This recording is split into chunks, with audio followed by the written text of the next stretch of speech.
Assalamualaikum warahmatullahi wabarakatuh. Berjumpa kembali dengan Ustazah Lisna. Kali ini kita akan membahas tentang latihan soal dan pembahasan pada bab ke-6 dan ke-7. Nah, materi ini disusun untuk mempermudah kalian supaya kalian lebih siap lagi dalam menghadapi penilaian akhir semester nanti pada tanggal yang akan dimulai pada tanggal 30 November. Nah, apa saja bab ke-6 dan ke-7 materi yang akan kita pelajari pada hari ini? Nah, bab ke-6 kita akan belajar tentang zat aditif dan zat adiktif. Nah, apa sih sebenarnya perbedaan dari zat aditif dan adiktif ini? Nah, bab ke-7 kita akan belajar tentang sistem peredaran darah pada manusia. Nah, zat aditif adalah bahan yang ditambahkan dengan sengaja ke dalam makanan atau minuman dengan tujuan untuk memperbaiki penampilan, cita rasa, tekstur, aroma, dan memperpanjang daya simpan.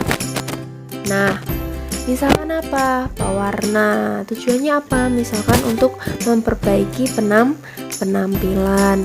Ada juga penyedap. Nah, untuk memperbaiki cita rasa, menambah cita rasa. Kemudian ada pengawet untuk memperpanjang daya simpan, ya. Dan ada apa lagi? Pemanis, ya, untuk meningkatkan tingkat kemanisan, ya, dari sebuah makanan atau minuman. Nah, mari kita bahas satu persatu. Nah, pewarna itu tujuannya untuk supaya penampilan dari makanan atau minuman itu lebih menarik. Ada dua macam, yakni ada pewarna alami dan ada pewarna buatan. Pewarna alami contohnya apa?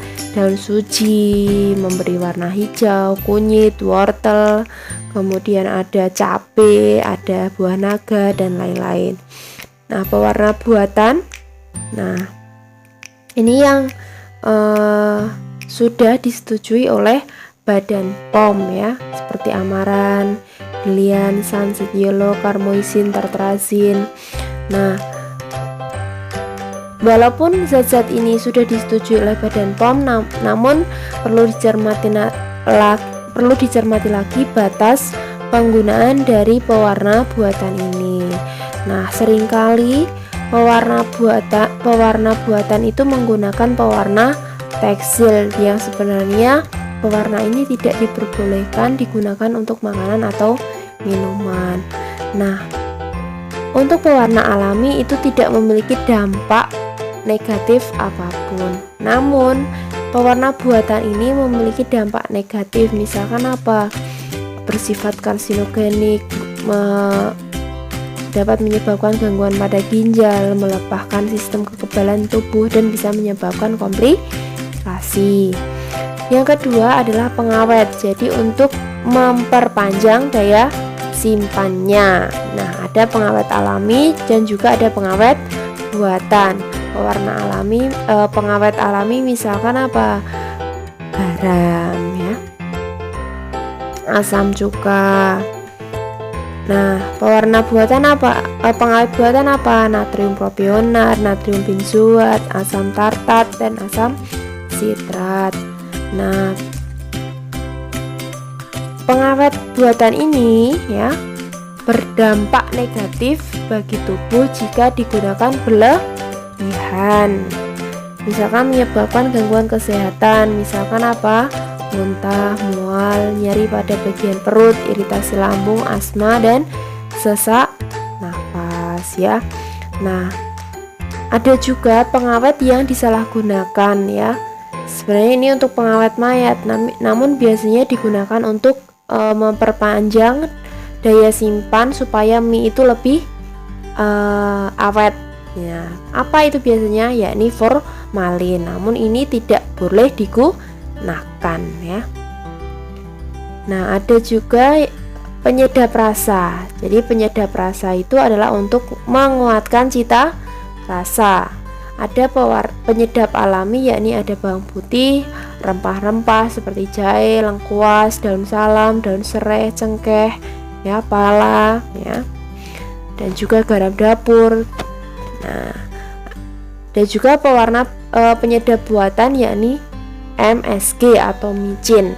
Nah, zat penyedap MSG ini dapat menyebabkan gangguan kinerja sistem saraf otak. Nah, pemakaian MSG yang berlebihan itu juga menyebabkan apa? Gangguan lambung, mual-mual, gangguan tidur, reaksi alergi, hipertensi, diabetes, kanker, asma, penurunan kecerdasan, dan kelumpuhan. Selanjutnya adalah ada pemanis ya, untuk menambah rasa manis ya, supaya rasa manisnya itu lebih kuat. Ada pemanis alami, gula tebu, gula merah, madu, kulit kayu ya. Pemanis buatan ada aspartam, sakarin, siklamat. Nah, dampak negatifnya yaitu aspartam itu menyebabkan tumor pada otak, sakarin merangsang tumor pada kandung kemih, siklamat menyebabkan kanker ya, atau bersifat karsinogenik. Nah, jadi alangkah baiknya kita menggunakan zat aditif yang alami karena tidak memiliki dampak negatif bagi tubuh kita ya. Contoh soal pertama, perhatikan komposisi makanan ringan berikut. Nah, bisa dicermati ya komposisinya, antara lain ada daging ayam, ada tepung, ada minyak, ada protein nabati, garam, dan bumbu terdiri atas MSG, antioksidan, asam askorbat. Ada ekstrak daging sapi, ada keragian, dan ada pewarna. Nah, berdasarkan komposisi, bahan penyedap buatan yang terkandung dalam makanan adalah apakah garam, apakah ragi, apakah asam askorbat, atau apakah monosodium glutamat. Garam itu sebagai penyedap namun alami, berarti yang bukan. Ragi itu bukan. Asam askorbat itu adalah untuk mencegah ketengikan atau sebagai antioksidan. Nah, berarti jawabannya adalah D. Monosodium glutamat itu adalah MSG atau biasa kita kenal dengan micin ya. Ya, jawabannya D.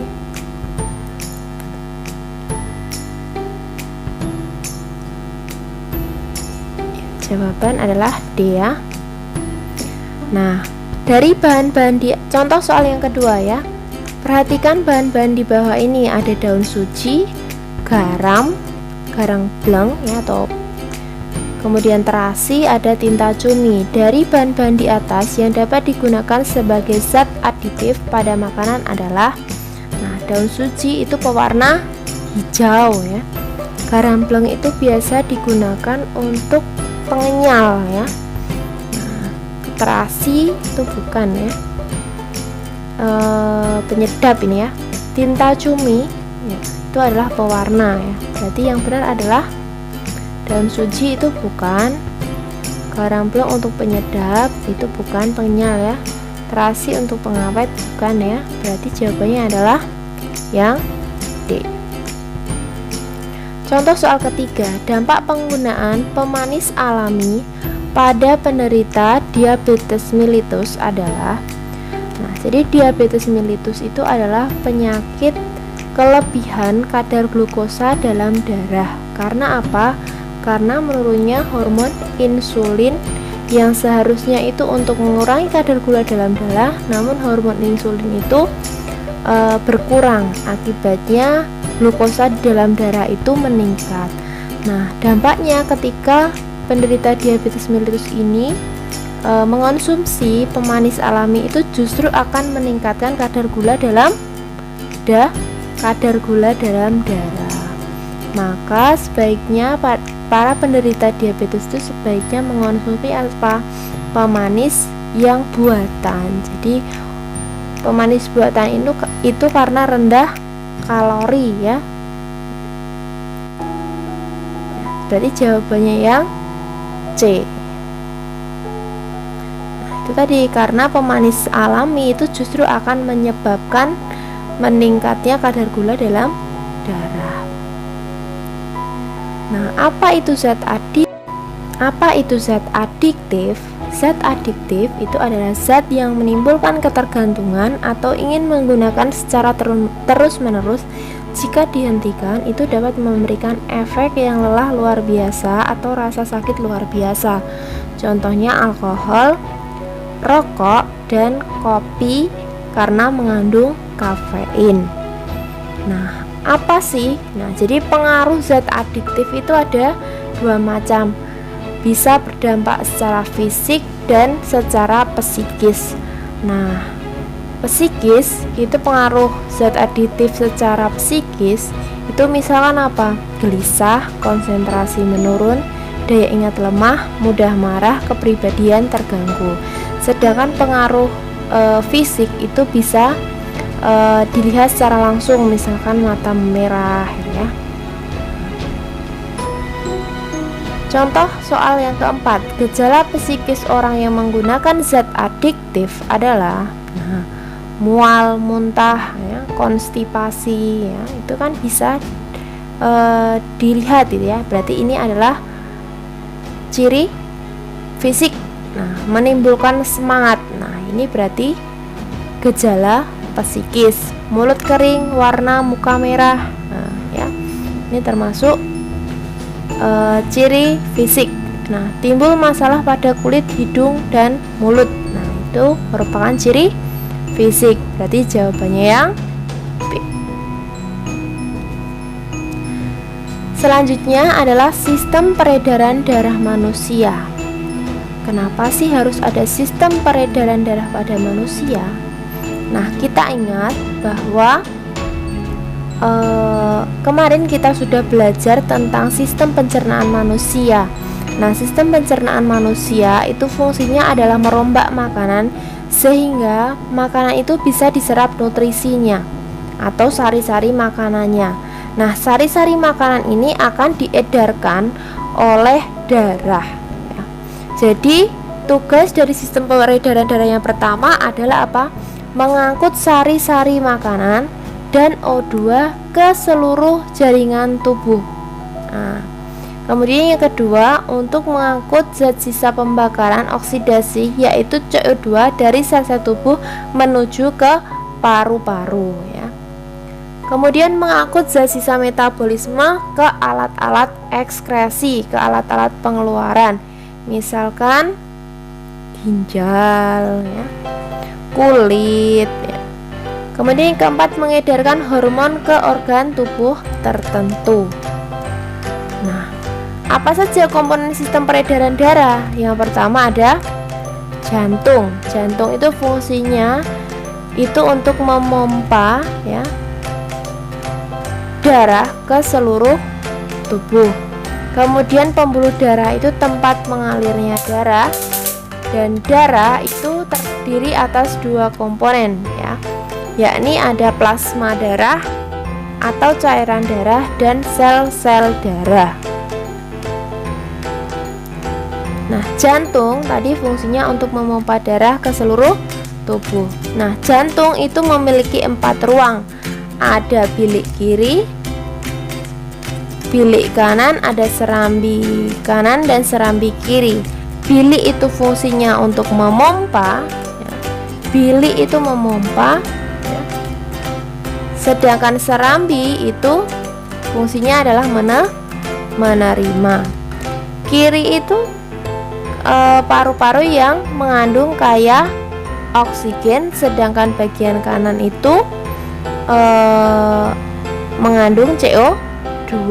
Berarti kalau bilik kiri tadi memompa, kiri itu banyak mengandung O2. Nah, bilik kiri itu fungsinya untuk memompa darah ke seluruh tubuh. Jadi bilik itu yang bagian bawah ya. Sedangkan serambi kanan, dari bilik kiri ke seluruh tubuh ini akan menuju ke mana? Ke serambi kanan. Nah, serambi itu fungsinya menerima. Kanan berarti kaya akan CO2. Nah, dari seluruh tubuh masuk ke serambi kanan, kemudian masuk ke bilik kanan. Dari bilik kanan ini ya, bilik berarti fungsinya memompa. Kanan berarti kaya akan CO2. Nah, berarti dari bilik kanan ini nanti akan dipompa ke paru-paru. Nah, nanti udara ini nanti akan berdifusi ya. CO2 menjadi oksigen ya. Nah, maka darah akan mengandung oksigen ini akan menuju di bawah, menuju ke serambi kiri. Serambi fungsinya menerima, kiri berarti kaya akan O2. Nah, karena tadi habis dari paru-paru tadi, maka dari serambi kiri ini darah sudah mengandung oksigen, seperti itu ya. Nah, pembuluh darah itu adalah ada dua, yakni ada pembuluh arteri dan ada pembuluh vena. Nah, cara mudahnya apa? Tadi, karena dari bilik kiri ya, dari bilik kiri ini darah itu akan dipompa ke seluruh tubuh. Maka pembuluh darah itu harus apa? Harus tebal dan elastis. Berarti ini adalah pembuluh arteri ya. Maka sifatnya apa? Dindingnya tebal, kuat, elastis. Ya, aliran darah apa? Meninggalkan jantungan dari bilik kiri tadi ke seluruh tubuh. Nah, katupnya gimana? Karena tadi ya, karena tekanannya besar, nah maka hanya ada satu katup yang ada di pangkal jantung. Ya, karena letaknya agak dalam, maka apa? Darah akan memancar ya, denyutnya terasa. Sedangkan pembuluh vena ya, pembuluh vena atau pembuluh balik ini ya, sifatnya apa? Tipis ya, elastis. Kemudian apa? Menuju jantung ya, berarti dari seluruh tubuh ini masuk ke jantung ya. Katupnya banyak ya, karena letaknya di permukaan ya, jadi denyutnya tidak terasa, darah tidak memancar ya.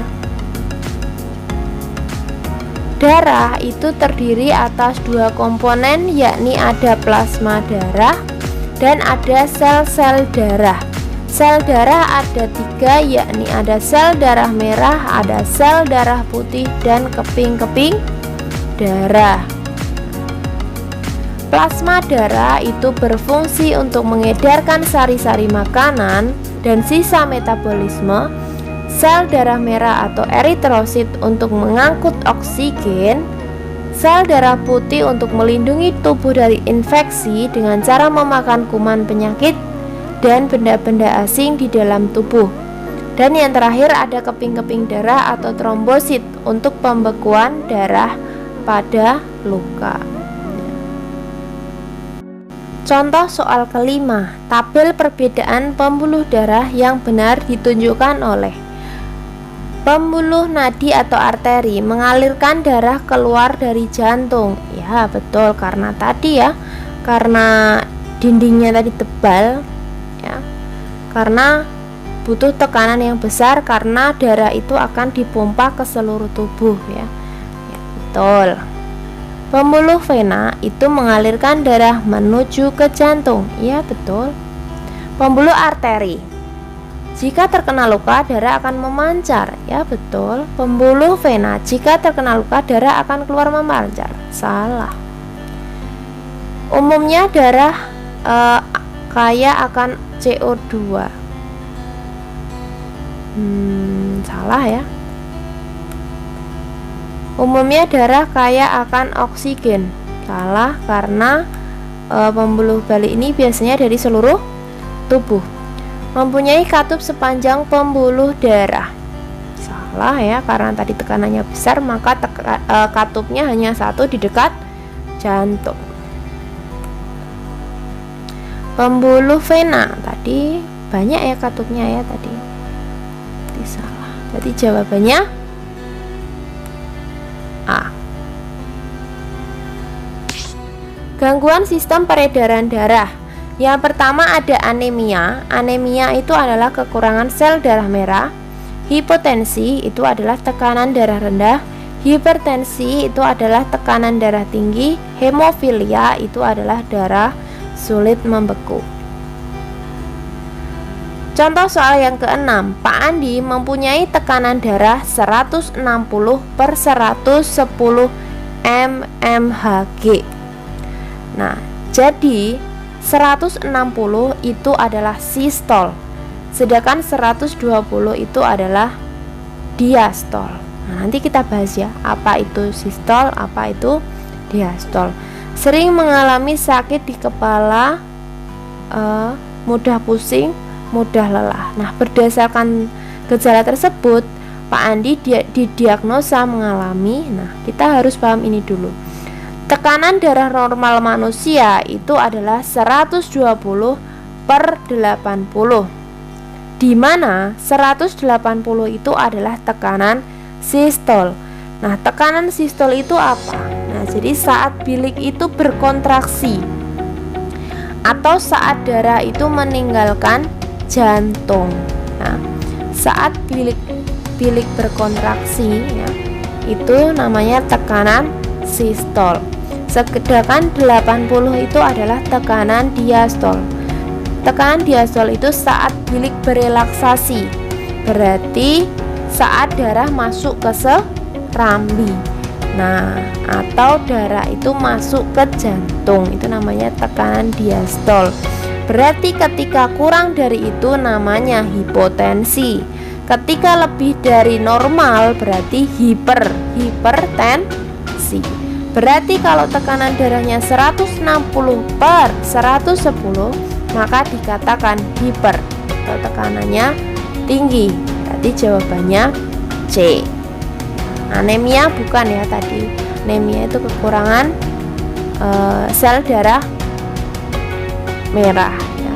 Hemofilia itu darah sulit membeku. Demikian penjelasan materi mengenai zat aditif dan adiktif dan sistem peredaran darah manusia. Semoga kalian lebih siap lagi ketika menghadapi ujian penilaian akhir semester nanti. Ya, semoga kalian bisa mendapatkan hasil yang terbaik yang memuaskan. Ya.